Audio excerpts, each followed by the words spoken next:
You guys, it's Top there, and I am back with a different type of video now. So the first video in a sort of series I'm going to do called Euro Truck Science.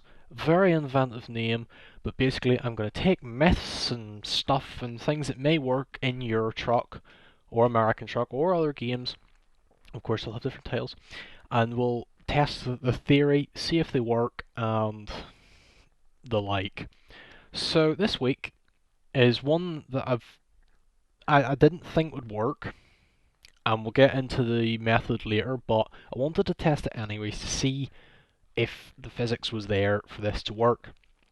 And it's basically the drag of a truck in the air can, like Slipstream from a truck in front, actually be beneficial for the truck behind. So we repeat it. We did 3 tests and repeated each of those tests 3 times. We drove at 56 mile an hour cruise control, and we drove for 50 miles exactly. For the first one, which you're seeing on screen now, this had no truck in front, so this is just me driving, and the results were pretty conclusive. So the first one, each time I started with a full tank of fuel, which was 1399 litres. By the time I'd finished, I had 1374 litres, which is 25 litres used, and that was the same throughout the 3 runs. So that averages out, of course, at 25 litres. So then we tested it with another truck in front. So I got Bino Quantum COO to help me with this, and we tried to stay within about 40 to 50 metres of each other for 50 mile, once again at the same 56 mile an hour speed. Well, my truck anyways, his truck would speed up and slow down, and the results were exactly the same as the previous one. So this time again it was 1399 litre start, and we ended with 1374, which then was 25 litres, so that again averages to 25 litres. Now the truck at 20 to 30 metres away, so this is basically Audi distance, if a bit, even a bit more than what an Audi would drive behind you. And I would never recommend driving like this in your truck because it was absolutely terrifying. Unless know you're with somebody with a really good connection and never lags, then it might be possible. But there was a couple of incidents where we nearly hit each other, but we didn't, thankfully.